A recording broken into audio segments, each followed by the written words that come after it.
In Spanish, we have to conjugate a lot of verbs. What goes along with that are verb tenses and moods, the indicative, the subjunctive, the conditional, the future. And those are called simple tenses, but we also have compound tenses. Or you might know them as the perfect tenses. And what all of those mean is that we're going to take a form of haber and add a past participle. And for now, I'm just going to use comido, which means eaten. And so I want to show you a little trick today to figure out what's what and how do you figure out which one you need to use. So let me go ahead and erase just part of this.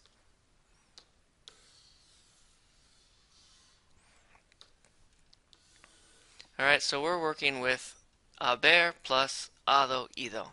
So the present perfect, what we want to do is we want to take haber and put it into the present tense. And we would have has, a. And it goes on and on.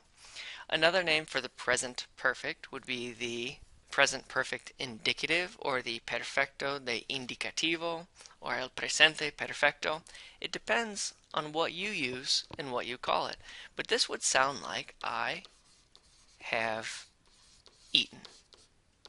And so what you're going to want to learn to do is make sure you know how to conjugate in both Spanish, and this sounds interesting, right? But also in English, this verb up here, to have, haber.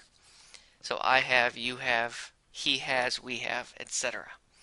Okay, the conditional perfect. Well, the conditional perfect for haber is habría, habrías, habría, right? Note your accent on that one. This can also be called the Conditional Perfecto. I use this other book, this verb book, they call it the Potencial Compuesto. I like conditional perfect. I think it makes a lot of sense. So how would we then, down here, conjugate haber? Well, we have it. And then in English, what would it sound like? Well, I have eaten. Well, that's not right, because that would be the same as the present perfect. So we go back and we look at this part, conditional. Oh, that's the would. All right, so I would have eaten. Next one, future perfect. Well, for the future perfect, we have haber in the future tense. Right? So haber in the future. Habré, habrás, habrá, habremos, habréis, habrán. Don't forget your accents everywhere except box 4. And this would be I will have. So there's the haber portion right there, and then your past participle, eaten.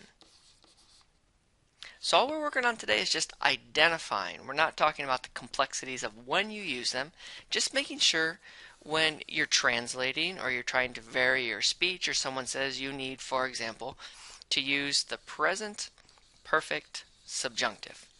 What should run through your mind is that when you see the word perfect, that lets you know you need haber plus a past participle. And then when you see present subjunctive, that means that you need to put haber into the present subjunctive. That in this case would be haya, hayas, haya, hayamos, hayáis, hayan. And this one's a little bit tricky to translate, but we'll go something like I may have eaten. Okay?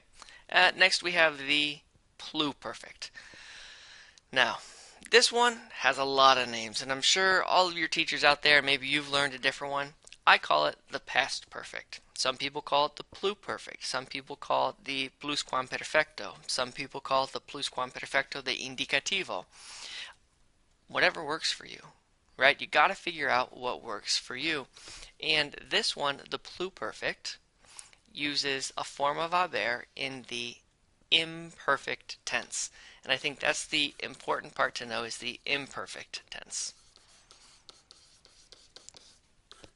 And so what would that sound like? Well, it would be I had eaten.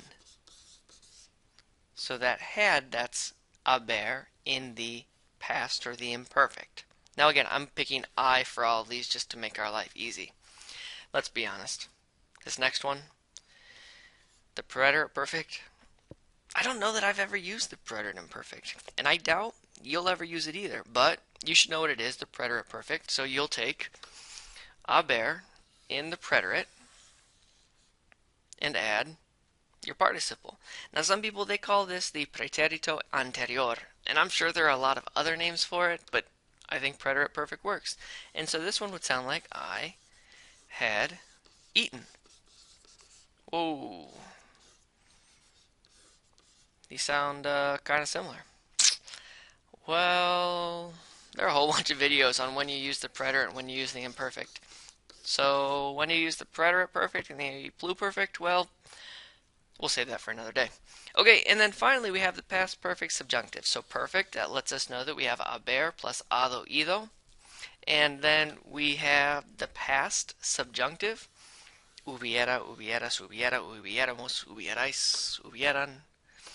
And that would sound something like, and again, these ones are a little bit tougher to translate. And so instead of saying that I may have eaten, that I might have eaten. All right. The perfect tenses. Really? You don't have to memorize that much. But when you see it, you're going to have a form of haber. So make sure you know haber in all of your tenses and how it translates to both English and in Spanish. And then you're going to add your past participle. Suerte.